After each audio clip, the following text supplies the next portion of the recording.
As Iranian forces had fought a very surgical and precise campaign in the southern portions of the Albuquerque area of operations within their specific sub-AO, which was east of the Rio Grande River, but it was also south of I-40, as these particular forces had been tasked with seizing control of what would become the future red zone of the local Chinese colonial forces as it pertained to their fortified administrative and initial reception point for future colonists for the economic exploitation of the new China colony, as it was to be called, as the Chinese would be forever food independent, and in the north, in the Arctic territories that Russia was to get out of this dividing of North America, they would be exceedingly wealthy with an entirely wide range of enormous resources, particularly energy and precious metals, among other resources that lay in the Arctic Circle, including those areas of North America as well. As the Chinese would be occupying the entire lower 48 and lower Canada, they needed to establish their red zones. And the Iranian allies of China had been busy doing just that, fighting a very surgical and precise campaign within the southern portions of downtown, where the highway junction of I-40 and I-25 was, and everything to the south of that was immediately adjacent, conveniently, to the international airport, or Albuquerque Sunport as it's called, which itself was also co-joined with the former Kirtland Air Force Base, which had recently been overrun in the opening hours of the invasion by Iranian forces, with massive air support from the PLAAF, from their JH-7 Tactical Ground Attack Aircraft Squadron, which also provided the electronic warfare assets for this campaign. And now that it was 7:30, an hour and a half after the combat in downtown had officially come to its end, after the Iranians had done a massive broad security sweep to consolidate their positions, as well as their brigade headquarters and their logistical elements, running the requisite supplies, the ammunition for all the vehicle types and personnel, as well as the fuel, the food, the water, and the POL products and spare parts to maintain the vehicles and prepare for the final major push, which was to be the capture of the already earlier surrounded international airport, or Sunport.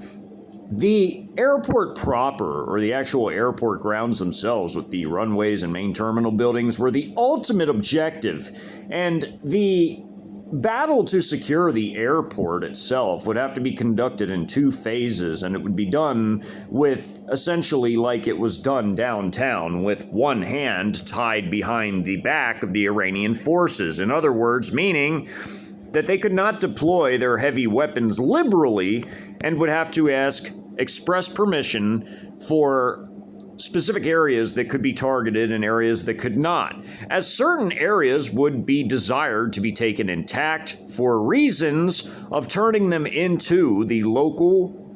occupation forces' new command headquarters buildings. And in this case, such would include some of the office buildings of the previous corporate entities that comprised the periphery of the airport itself, as there was a massive commercial area immediately connected to the airport grounds, which the actual American forces, the original 550 total, that had occupied the airport for the vast majority of the battle, as hundreds have fled into the airport, along with hundreds that were already there, comprising 550 total defenders. However, Once the fighting was in its last hour from 5 to 6 a.m. in the downtown area, which also included even north of I-40, where a Pakistani armored battalion of the 18th Infantry Division had effectively moved in, cleared the area, and linked up with Iranian armored forces of their 3rd Armored Brigade of their regular army, not their IRGC or Pasdaran paramilitary, but their regular army forces. As the Iranians were sanctioned to utilize some of their missile assets from the IRGC's 7th Al-Hadid Missile Brigade of the IRGC missile forces were permitted to fire some Shahab 2s in support of their army cohorts of the Iranian army in the fighting that was occurring downtown. As on the periphery, there were some corporate areas with warehouses and offices that had been effectively inhabited at the time by American forces that were sent out, essentially mixed unit elements of the former base security personnel, along with the pararescue personnel and others that were armed that had managed to flee the base before the masses of airdrop munitions and tactical ballistic and cruise missiles had landed upon and completely annihilated the base, along with the Iranian artillery fire, which was also massive, as the Iranian 155 shells fired from their 3rd Armor Brigade's artillery battalions M109A1 howitzers were hellishly destructive and were all fired in concentrated form into the Kirtland Air Force Base, with which the artillery fire, missile strikes, and, of course, the airstrikes especially had left the entire surface level of the installation in complete and total utter ruination and rubble and craters, and all that survived effectively was portions of the runway plus what lay underneath, which was the ultimate prize for the Iranian member of the coalition forces, as they had captured hundreds of nuclear weapons, functional and others that were being maintained, and others that were even being decommissioned, along with the corresponding documents and schematics, which would boost Iranian nuclear forces and their nuclear program at home for making their own, as this would propel them to the top of the proverbial regional food chain in the Middle East, which they were already high upon. Now they had their own nuclear arsenal of functioning weapons and the means to make more. And they would hold on to this position throughout the entirety of the battle over Albuquerque, this key node in the invasion route known as I-25, for the invasion prong of the 14th PLA Group Army, as well as the 18th PAP Light Armor Brigade.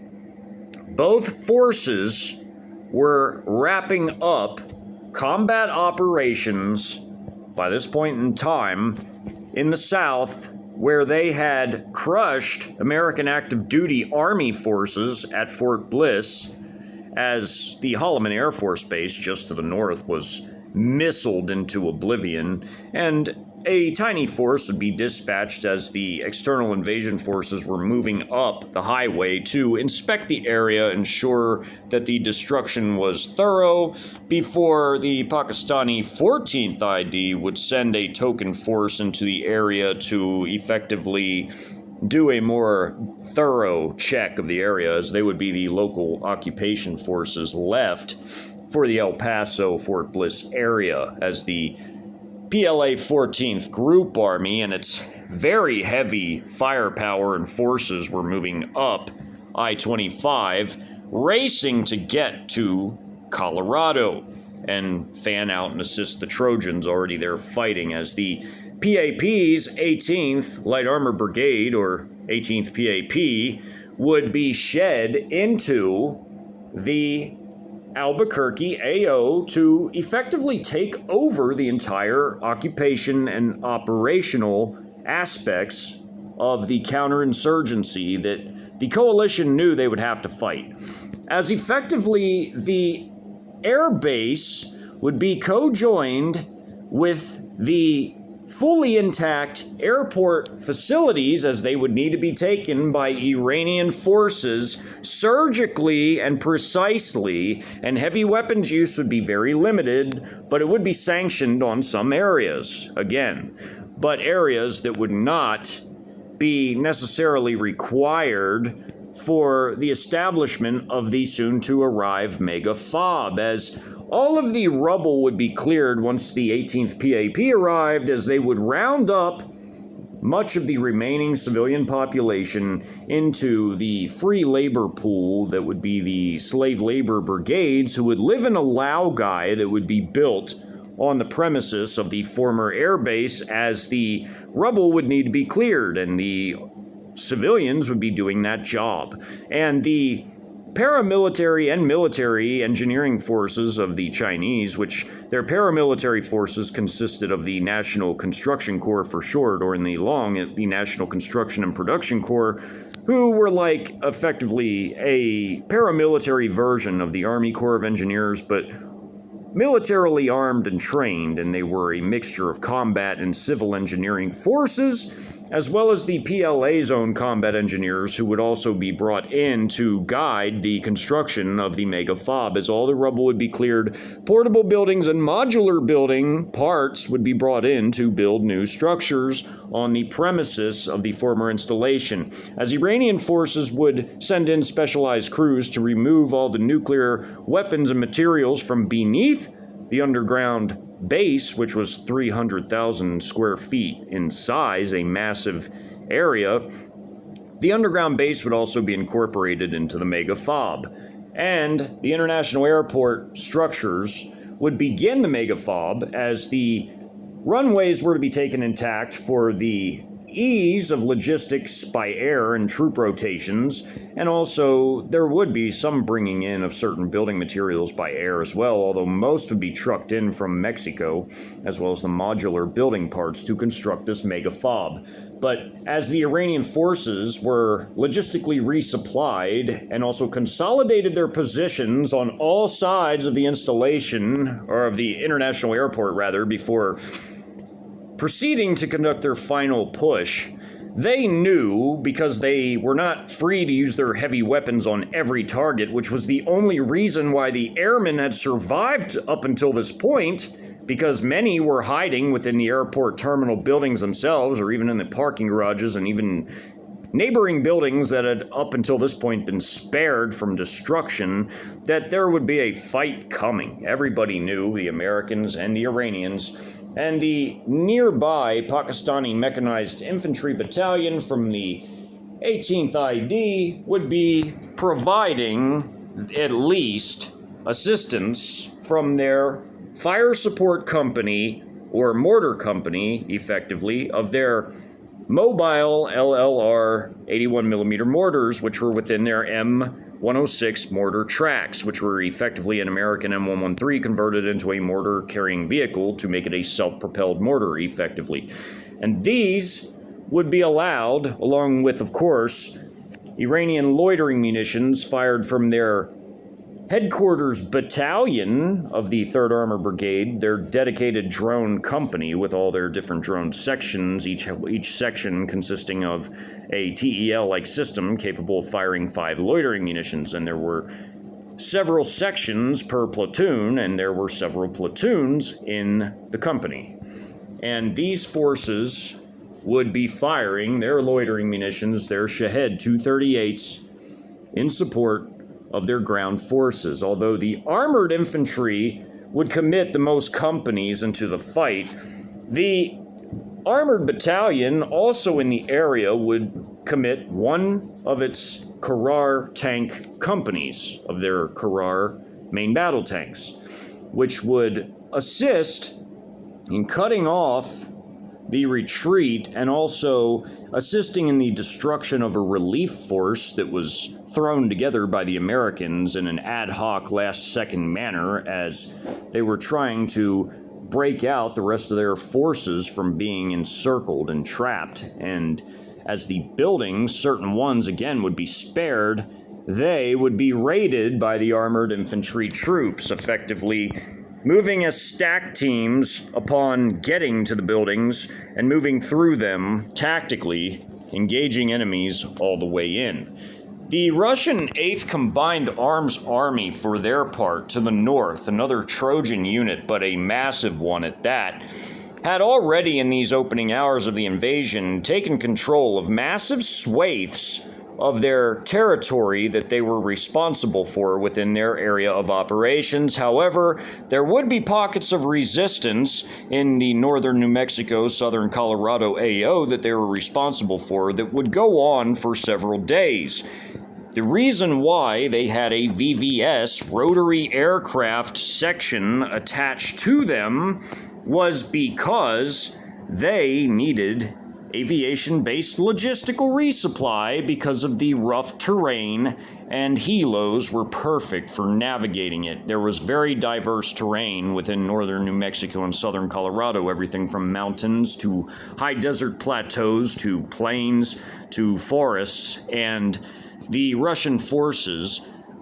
which were very heavily armed and equipped for the job, still required logistics to all their far-flung battalions within their different brigades and divisions and regiments that comprised the 8th Combined Arms Army, as they were heavily equipped with artillery, of course, as they had ample rocket and howitzer artillery, such as these self-propelled howitzers, these 2 S-19 MSTAs, which were 152 millimeter, as these are pulling in as this battery of multiple howitzers are pulling into their firing position. Each howitzer's gun section, or howitzer, effectively has their own quadcopter asset patrolling the area looking for any enemy activity, as these are also equipped with a DSHK 12.7 millimeter heavy machine gun, a very destructive weapon like the Chinese W-85. As these are pulling into place to fire on targets, they're supporting their troops in the field, like these mechanized infantry forces that are getting artillery support, loitering munition support from their Lancet 3s on AI target-seeking mode, as well as this half squad of 5 troops, as there's more off this animation or illustration, if you will, firing over this brick wall. And they're firing their AK-74Ms with a red dot sight attachment. This man in the prone position on the very end is firing the squad automatic weapon, their RPK-74. These men that are kneeling, firing over this collapsed brick wall, are firing their AK-74Ms as well. This soldier back here just fired an RPG-29 Vampire out of the tube, and their quadcopter squad-level assets patrolling the area. This would be the mechanized infantry vehicles consisting of their IFV as the BMP-3, which just fired a 100 millimeter shell, and this MTLB firing its 12.7 millimeter heavy machine gun, the DSHK, with its image intensifier with red dot optics, and also their Lancet 3s in support of them, and their vehicle/crew/dismount quad sets that is down the rubble along the street. The Russian T-80U, a very powerful, well-balanced fighting machine, comprised some of the armored elements of the 8th Combined Arms Army, as did the T-72B3M, a very formidable main battle tank, which had an outstanding kill record in the Great Eastern European Proxy Conflict. It might as well be an entirely new tank compared to its original iterations, as it had a brand new gun, armor, engine, fire control system, and ballistic computer, and was a true, devastating killing machine. As these Russian forces were just a small example of the total complement of the 8th Combined Arms Army in the north, these forces would soon be joined by the PLA, who had wrapped up their operations to the south, destroying the American active duty Army forces, which were very heavy forces of the 1st Armored Division, as well as the 11th Air Defense Artillery Brigade. with the SEAD operations, among other units stationed there as well. As now the Iranians prepared for their operations, they moved their forces into place and would conduct the operation effectively in two large pushes, where they would clear the area immediately around the airport proper, which would include the outer overflow parking areas, also the airport hotel areas, as well as also all of the corporate areas of the parcel companies, as well as also the other companies like the different mail order type companies that people order many goods from, who have warehouses and offices on the premises, who utilize the airport as a point of shipping. These buildings would be hotly contested, as again, the Pakistanis and Iranians both wanted some of these buildings intact for their own use, as they were technically still on the airport grounds and would become incorporated into the mega fob that was to be built very shortly after the victory had been won. So, certain buildings would be sanctioned for destruction by the overall command of the operation, as they would have to sanction or deny certain requests, and others would simply be destroyed or not destroyed, just based on the command and what they decided as their edicts for the battle. As these forces were delegated command of their own battalion level operations by the Brigade Headquarters Battalion, the Armored Infantry Battalion, which would be doing the vast majority of the combat, as they were doing this in an extremely thorough manner, as they had to clear the premises with dismounted troops, as much as they would use their vehicles. They knew that they would be up against the hardened airmen that were the pararescue soldiers. And as mentioned in the previous installments, they indeed were no pushover. These were well-trained, solid airmen that were on par with any other Tier 1 Special Operations Force there was, because they had the task of going behind enemy lines and rescuing downed airmen or other important personnel and getting them out of there. It took a special type of personnel to be able to conduct such operations and tasks. They were no pushover at all, and despite the fact that they were heavily outgunned and outnumbered, they would still put up one hell of a fight. And there would be Iranian casualties in this battle. It would require the emergency medevac services of the Russian forces, whose flight surgeons were some of the best in the world out of any military, including their combat medics as well, with ample experience from the Great Eastern European proxy war of the early 2000s, and they would be evacuating over a dozen Iranian troops on this very day from this battle for the airport, as it would be a tough fight. All in all, Iranian casualties in the grand scheme of things would be but a drop in the bucket, but again, they were fighting with their hands tied behind their backs and still performed exceedingly well, all things considered, because they were not allowed to use their heavy weapons liberally, nor were they allowed to utilize coalition air power in a liberal way as well. Their own air power, in the form of the Mirage 5s, were beginning to return now as well, as the order of the aircraft leaving for their RTB was the JH-7s first, then the J-10s, then the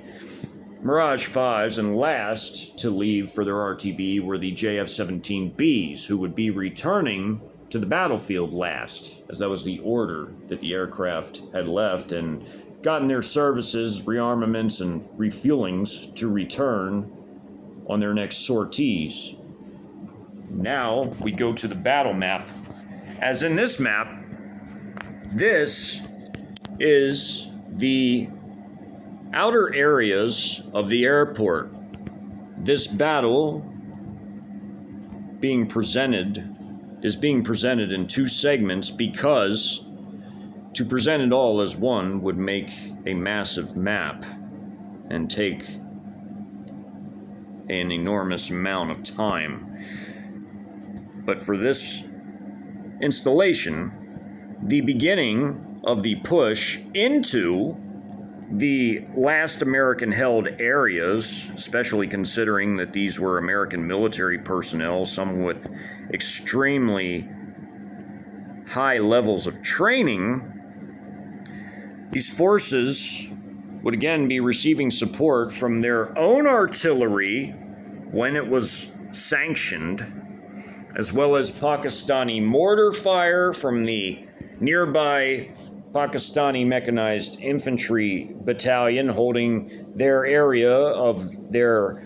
north-facing section of the installation that they had earlier sealed off, along with the highway at the same time as their companies were divvied up throughout this area, including their fire support company in the center after they had annihilated these armed reactionary civilians who would be firing several miles in support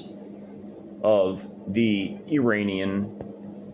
push into the international airport, or Sunport as it's called. And the air support coming from the mighty JH-7s would be limited as well.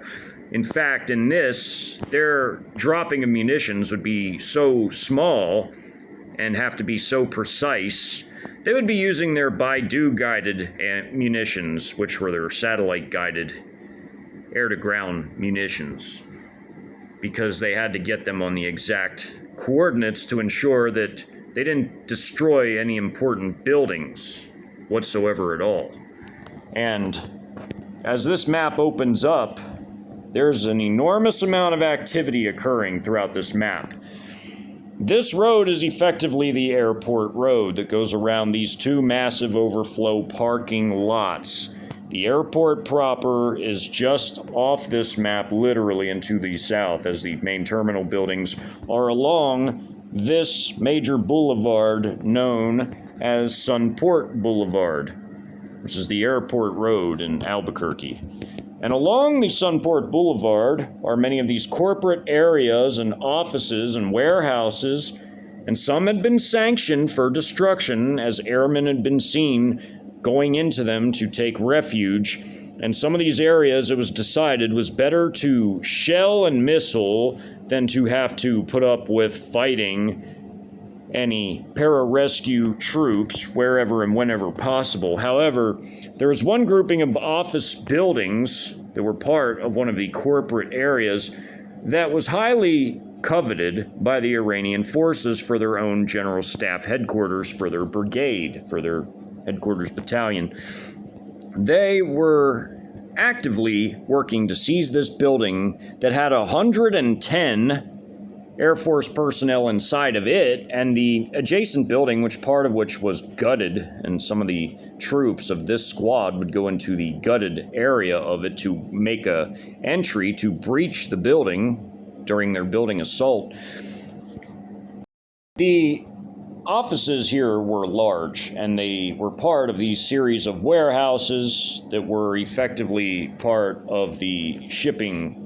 companies and also the shopping companies that people purchase goods from and use this airport as a point of shipping. These warehouses had been hit by the Shahab 2 strikes fired from the IRGC's 7th Al-Hadid missile brigade hailing from Karaj in Iran, as well as also artillery shelling earlier conducted as these different companies of armored infantry troops were moving into the area. There were 5 total armored infantry companies from the Armored Infantry Battalion, as they were made up of 8 total companies. 7 were armored infantry, 1 was their headquarters and support company. And again, 5 were committed to just this battle alone, leaving 2 others in their headquarters and support company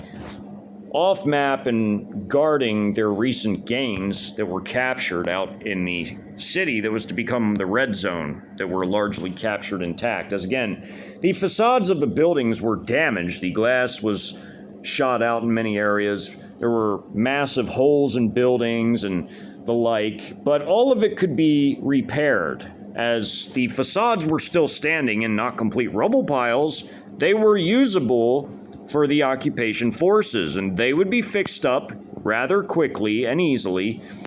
and used as the red zone for the first colonists and the administrative forces and the defending military forces that would avidly patrol this area, mostly comprised of People's Armed Police paramilitary shock troops from the 18th PAP Brigade that was about to enter the AO and be shed off to lead all of the forces in this area of operations after the Trojans had, again, according to fourth generation warfare doctrine, done the heavy lifting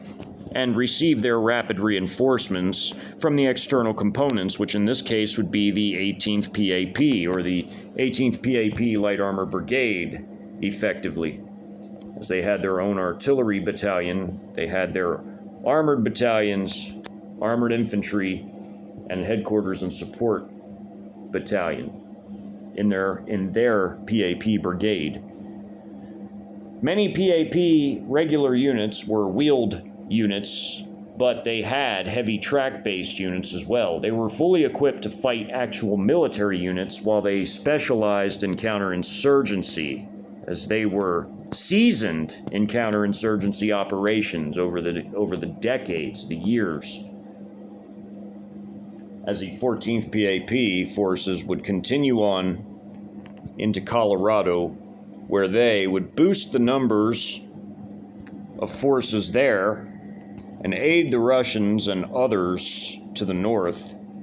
who were already there and doing the heavy lifting. 14th PLA Group Army would be a massive boost to firepower and numbers, with the Russians that already were heavily equipped and large in number. As now, in this opening of the map, it is 7:30 on October the 4th. 7 hours and 30 minutes into this battle.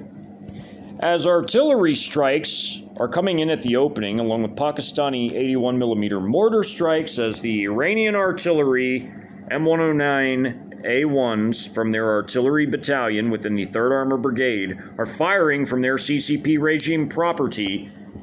as well as the Pakistani mortars firing from their positions in neighborhoods several miles away in East Albuquerque, and the JH-7s in a pair from the JH-7 squadron now returning and reinitiating the electronic warfare blanketing over the area with their KG-600 electromagnetic jamming pods. It instantaneously interferes with the radio communications yet again, and anything else that is related to communications and ISR capabilities, although the Americans had none by this point because everything they had was effectively annihilated at midnight, along with the addition of electronic warfare assets jamming redundant communications systems, as well as any redundant ISR systems which no longer existed for the Americans in Albuquerque. These forces coming in, dropping their Baidu satellite-guided munitions, 1,000-pounders, were effectively dropped onto these forces retreating across this road that went between the two enormous overflow parking lots, where enormous numbers of airmen were fleeing the advance of Iranian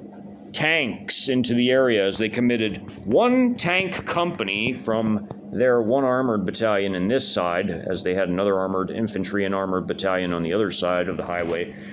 They committed only one tank company, along with the armored infantry battalion, again committing 5 companies, which this company would move in last, as they were off-map for the time being as this battle raged. This would ultimately be a somewhat short battle, although it would take time to clear these buildings, as well as the movements that would occur on this map. The fighting would last approximately 45 minutes, all in all. as this was only one portion of the overall capture operations. Everything had to be surgical and precise, and they were dealing with American forces at the time in the form of the pararescue troops, who by now, however, though, were dangerously low on anti-tank weaponry and also ammunition. And as these JH-7s came in and dropped their satellite-guided munitions along with Pakistani mortar fire and Iranian loitering munition strikes from their Shahed 238s, like this one slamming down with an HE payload onto this roof of this building, blasting glass out of the top 2 floors, which were destroyed. These outright annihilate these forces, as they're also catching shrapnel at the opening from these mortar blasts and are running through the area as these satellite-guided munitions land here and annihilate this group, and the shrapnel also cuts this group down at the same time they're being hit by all this other stuff. It's essentially a massive kill box for all types of weapon systems. As again, these parking lots are deemed not required or necessary when it pertain to the overall objective, because these parking lots wouldn't even be utilized as motor pools when the megafob was established. These would actually be areas where tents would be established, and the motor pools themselves, upon the rubble clearance operations and the establishment of a Lao guy in one corner of the surface of the former Kirtland Air Base for the civilian population who would be rounded up by the PAP and forced into slave labor and to live in the Lao guy and clear rubble, they would effectively make motor pools in this area as the civil and combat engineering forces of China, namely their paramilitary National Construction Corps, or in the long form, National Construction and Production Corps, who were like their paramilitary combat and civil engineering branch of their paramilitary forces. And then they had their regular military, civil, and combat engineers who would likewise direct and lead the construction of modular buildings, as the modular pieces would be brought in from Mexico, as well as prefab buildings, and also as in pre-made buildings that would be set up like trailers and Connex-like buildings. And they would quickly, after the rubble clearance, establish many soldier housing areas out of these Connex houses and modular buildings and more. And the runways would be repaired as well, and the runways would be taken intact where the International Sunport main terminal was, which would be utilized as the PAP's command center, as that was the ultimate aim, to get the construction of the megafob up and running, as that's why it had to be taken intact. They needed buildings that could springboard the overall creation of this megafob. They had to begin somewhere. They had to have intact buildings to do so. The intact infrastructure, intact runways for the troop rotations needed, as well as even flying in certain supplies as well. It was a major operation for logistical resupplies, troop rotations, and the construction of the megafob, and the repairs that would be done in the red zone, as well as construction of new buildings there, and more. As these Iranian forces were fighting their best and proving themselves in battle to their Chinese and Russian coalition overlords, effectively, these different dismounted platoons were conducting these building raids in typical building clearance SOP style. They had forces on the outside of the buildings. They had one go in on this pancaked and rubbled area after these artillery strikes had come in and decimated a warehouse building that was full of airmen, and some had tried to escape and destroyed all of them. Again, there were 110 in this one. There were 15 in this building. There were 30 in this building here. Of course, there were more in the main terminal off the map, but some were trying to flee into this hotel building because they hadn't been hit so long for hiding in many of the critical airport buildings that the CCP regime wanted intact, that they just took it for granted that some of these buildings would be left alone, and they assumed the hotel would be one of them. But they would be wrong, because as these tank platoons were rolling in of the one committed tank company. They had fired their frag T shells into the side of this building when they had taken fire from the American forces in there. And at the opening, they had taken some fire from the Americans in this area, but they had returned fire with their turret-based machine guns, whether they're Hatch machine gun turrets or whether the remote control heavy machine gun weapon station turret, as well as also coax fire. And rarely would the actual tank shells be utilized, but for the time being, the tanks are using their machine gun fire, which was doing the job and cutting many of these personnel down, along with the artillery fire that was ISR directed, as was the mortar fire. Everything was ISR directed as these forces were running through all the abandoned cars left in these airport parking lots. They were trying to hide amid them in some cases, but they were found. They were all seen trying to roll up under vehicles which were hit by mortars, destroying many in the process. As this mortar blast and this mortar blast cut these 3 down at the very opening, and the rest were running. Some were hit by machine gun fire from the lead tank as it rolled by and fired into this area after hitting these personnel and this group right here that was running, and then they got cut down too by the follow-up tanks firing into this area. They kept running, and more mortars were fired and vectored in, and they were destroyed. As that happened at the same exact time, as multiple things are happening at the same time, as that is real life in battle, these aircraft came in exceedingly fast, very fast, extremely fast, and they dropped their satellite-guided munitions onto these groups while the mortars were striking at the same time, and loitering munition strikes. They annihilated all of these personnel here with the combo of mortars, 1,000-pounders dropped from the airstrikes,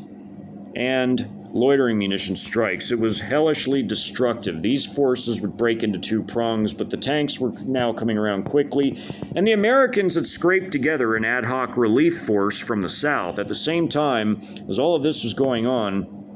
one company rolled in to be a reserve force out of the 5 armored infantry companies present. While this company's combat elements with their headquarters platoon safely behind them, as well as this company's headquarters platoon safely behind them, as these buildings had been destroyed earlier on by artillery fire from Iranian artillery that was sanctioned to use on that building, as these were additional other warehouses and offices that were sanctioned to be destroyed due to the concentrations of airmen there. As this company moved in, some of the vehicles of these armored infantry companies would end up being lost by the limited numbers of anti-tank weapons left in the hands of the very capable pararescue troops. Some fired out of this building like a javelin on top attack mode, destroying this barrage, APC, as well as also one as this assault was going on and the vehicles were firing at some of the higher levels on this office building while their troops are running on the lower levels, vectoring fire very cautiously, all of it AI guided, ISR directed, as always, to prevent friendly fire while maximizing and economizing the effects of the fire effectively. They were being very economic with their firepower,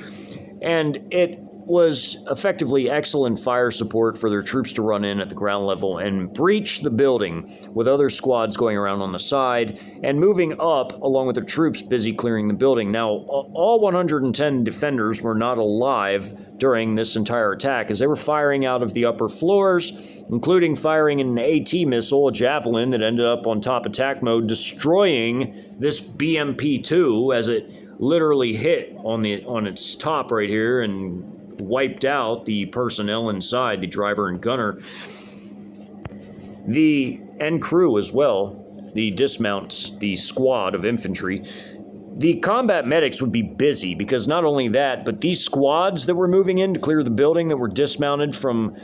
this 5th vehicle here on the very end is part of this platoon of vehicles right here. This is a combat medic group of 2 combat medics running in to pull out the mortally wounded, as well as also the KIAs. There were already 3 KIAs in this squad from the exchange of fire with personnel in the building.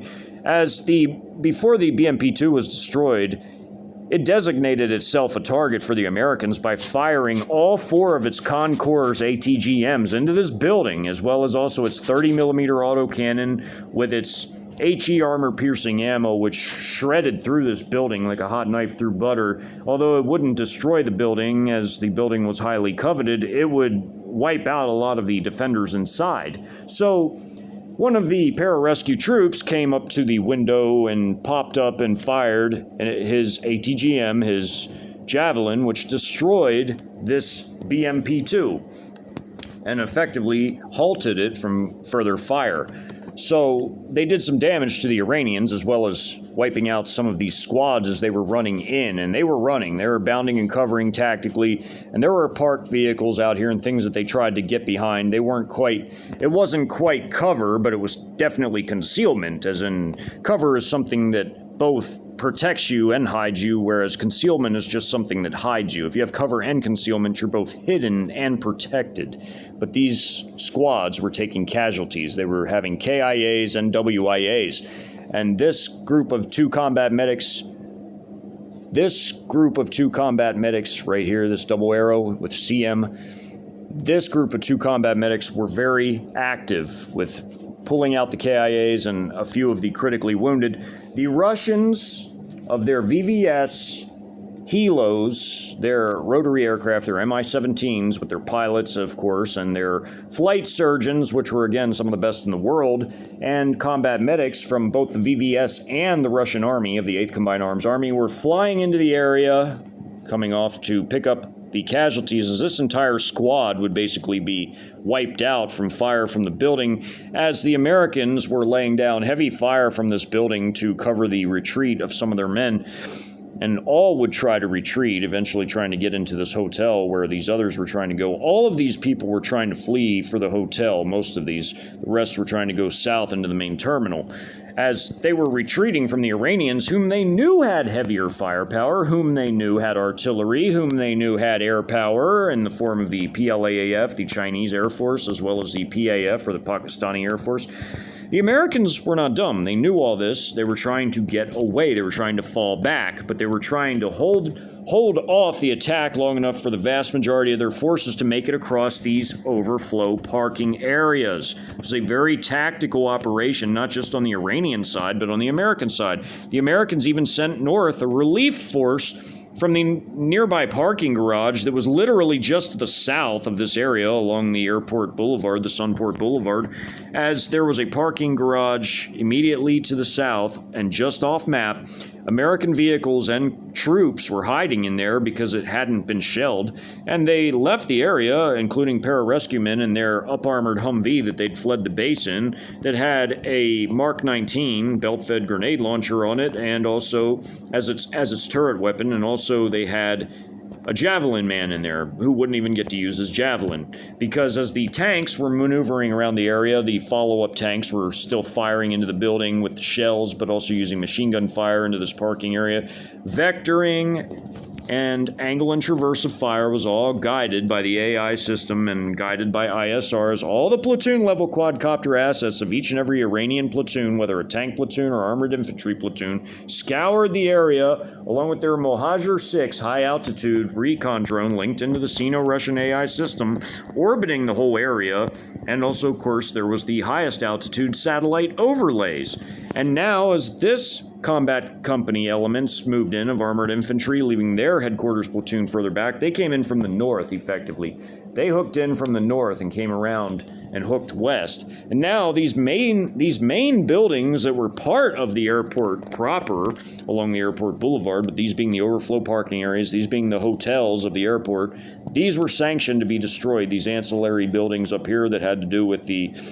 passengers and their amenities, they were hit because there were airmen seen going in them, and they were not deemed as anything worthy of existing. So they fired a Shahab 2 at this one, and they used artillery on the neighboring building beside the hotel. So the heavy artillery was doing immense damage, and as the armor had hooked around at the same time as the artillery was ISR guided, everything, the mortars were ISR guided, all of it was. This was satellite guided, ultimately ISR directed as well. As this relief force was coming in, they engaged the lead vehicle of this platoon right here, who dismounted their dismounts to clear this building, part of which is off map. This squad is clearing this building along with other squads from this platoon of vehicles, and this platoon of vehicles moving in from the main road right here and clearing this airport building. This company, again, was a reserve company, but their last movement would be to move down and secure this road. As the last other movements of the map would be this company's combat platoons moving in and then moving all together into this area right here once the combat against these forces had been complete. Now, as this Barak APC had been destroyed by an anti-tank missile from this building here, this hotel,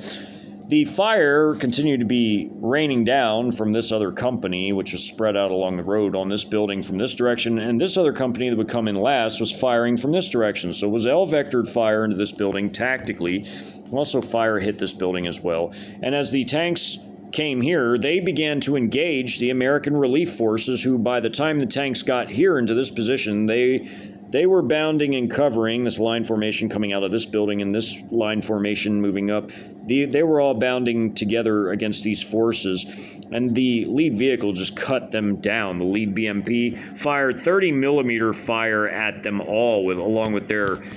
7.62 by 54 millimeter coax right beneath. It just cut them down. And the Barak APC immediately behind, assisted by vectoring heavy machine gun fire into it with their 12.7 millimeter heavy machine gun. And they were all effectively cut down, although they laid down fire the best they could on these vehicles, including firing an AT-4 at the lead BMP-2. It did nothing to the BMP, and the troops were all cut down as a result. But this MRAP and these other two had 50 cals, M250 cals, and they were firing at these tanks while the Mark 19 man, the airman on the Mark 19, was firing as best as he could at the lead tank, but the lead tank just smoked these vehicles, firing heat shells at all of them and destroying them. Even though an HE shell would have sufficed, they fired heat shells and destroyed all these vehicles. The man with the ATGM inside didn't even get out and fire it at the lead tank. They just moved and they cut these personnel down, because by the time they got here, these people were moving up here in their vehicles, these Air Force personnel, and these were bounding and covering here, and the vehicles had interlocking fields of fire. The remote control turret on the top of the tank, and including the turret gunners, could all fire independently at different targets as well in the lead tank, so they were assisting the BMP in cutting these forces down, just as the main gun was firing at these, and firing at them quickly, because they could lay down fire relatively fast, even just the lead tank. And then they began to move around this area after they cut these forces down with heavy machine gun fire. This squad was done in the wedge formation, as this was an ad hoc last-minute relief effort, and it failed miserably. And the tanks moved around for the express purpose of cutting off any further attempts, because the entire column of all the platoons, even the headquarters platoon following last with their 4 tanks, would head up the rear of the column, and they would block any attempt to relieve this entire area, which included these buildings, which were still in the process of being raided and fought over. This one with 15 airmen inside would fall first to these 2 squads. This one would eventually require additional squads, although this BMP-2 with the squad inside had been destroyed. The rest of the platoon assaulted the building as well, dismounting a squad. They rolled right up to it and dismounted squads inside so that they wouldn't... These 2 had to bound and cover to get in. As this squad moved here, these 2 moved in, bounding and covering to get in this side. They weren't even fired at by that point because these other squads were going through it. But they helped in achieving the conquest of this building, which forced 10 out. But again, the reason why SOP has troops or vehicles outside is to do what? It's to cut these types of forces down, retreating forces, or to join in if needed. But they were right outside of these 2 buildings, and they had interlocking fields of fire. They cut these 10 troops that were retreated down like it was nothing. All the artillery fire, munitions, all of it was ISR and precision-directed mortar fire. Loitering munitions also came in and assisted the tanks and the vehicles as well. We can't forget those. It must be understood that the loitering munitions played a major role in destroying some of these personnel, as they also came in with their HE warheads and destroyed these vehicles along with the tank-based fire and the BMP ABQ fire that was firing, and a Barak APC fire right behind it, coming from its turret machine gunner with its heavy machine gun, as the lead tank was now firing into this building along with some of the tanks with staggered weapons behind it. The second tank could fire on it as well, so the two lead tanks are firing heat and HE shells into this building because they had made it in by then, but they would be destroyed within this building. By which point these forces were retreating as this squad fell in on the last squad, as the combat medics had to pull all of them out because 4 were critically wounded where this Russian helo came in to pick them up, and 4 were KIA, so effectively a whole squad was lost, more or less, and this squad fell in on their former position and continued to lay down fire until it was time for these forces to move in and effectively surround what was left of the building, by which point these personnel had ran and were cut down by the lead tank after it had finished shelling this building. By which point,